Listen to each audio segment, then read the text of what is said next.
আসসালামু আলাইকুম, দুজনের রান্নাঘরে আপনাদের স্বাগতম। আজকে আপনাদের জন্য একটি ডিফারেন্ট স্টাইলের ড্রাগনের জুস নিয়ে এসেছি। আসলে দুজনের রান্নাঘর মানেই একটু ডিফারেন্ট স্বাদের, একটু ডিফারেন্ট রেসিপি। আচ্ছা, চলুন শুরু করা যায়। আমরা আজকে ড্রাগনটির জুস বানানোর জন্য প্রথমেই ড্রাগনটিকে সুন্দর করে ধুয়ে নিচ্ছি। আর আমরা আজকে যে জুসটি বানাবো সেটার পরিমাণ হচ্ছে 250 ml। আর 250 ml ড্রাগনের জুস বানানোর জন্য আমাদের একটি ছোট সাইজের ড্রাগন নিয়ে নিতে হবে। ড্রাগনটিকে সম্পূর্ণ পরিষ্কার করে ধুয়ে নেওয়ার পর আমরা একটি নাইফের মাধ্যমে সুন্দর করে 4 টুকরো কেটে নিচ্ছি।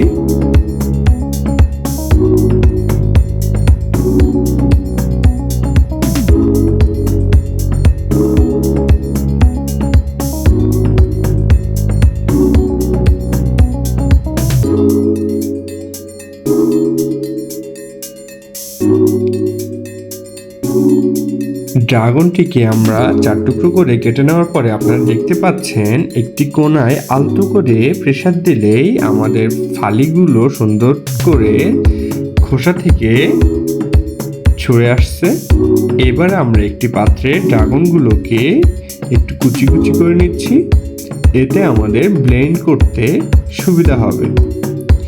আজকে কিন্তু এই ড্রাগনের জুসের একটি স্পেশাল ট্রিপস আছে। অনেকেই এই ড্রাগনের গন্ধটাকে সহ্য করতে পারেন না।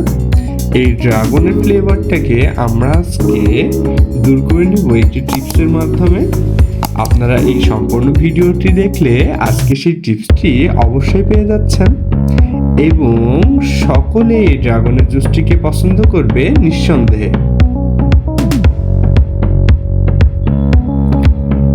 এই মুহূর্তে আমরা একটি ব্লেন্ডার জারের মধ্যে ড্রাগনের কুচিগুলোকে নিয়ে নিচ্ছি এবং এটার স্বাদ বাড়ানোর জন্য আমি এখানে 2.5 টেবিল চামচ পরিমাণ চিনি অ্যাড করেছি। আপনারা আপনাদের ইচ্ছে অনুযায়ী বাড়িয়ে বা কমিয়ে নিতে পারেন।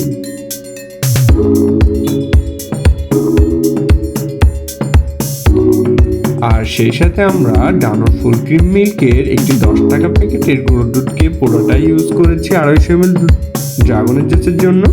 আর আমরা ফ্রিজে ঠান্ডা পানি ব্যবহার করেছি 250 ml জুসের জন্য মাত্র 200 ml।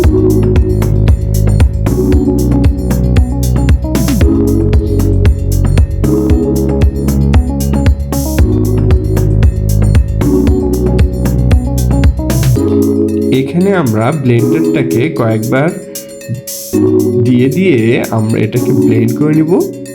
আপনারা ঠিক দেখতে পাচ্ছেন জুসটা এখন কতটা স্মুথ হয়ে গিয়েছে। আচ্ছা, এবার চলুন আমরা সেই ভ্যানিলা এসেন্সের কয়েক ফোঁটা দিয়ে দিই এবং একটু স্বাদ বাড়ানোর জন্য মিষ্টি জিনিসে লবণ দিতেই হয়। কয়েক চিমটি লবণ দিয়ে নেবেন। ব্যাস, আমাদের ড্রাগনের জুসটি রেডি। চলুন আমরা আপনাদেরকে একটু সার্ভ করে দেখে নিই। আপনারা এইভাবে আপনাদের ঘরে থাকা কয়েকটি উপকরণের মাধ্যমে ড্রাগনের জুসটি বানিয়ে নিলে সবাই পছন্দ করবে। আপনাদের কার কেমন কি লেগেছে অবশ্যই আমার কমেন্ট বক্সে জানাবেন। ভালো থাকবেন, সুস্থ থাকবেন। ধন্যবাদ।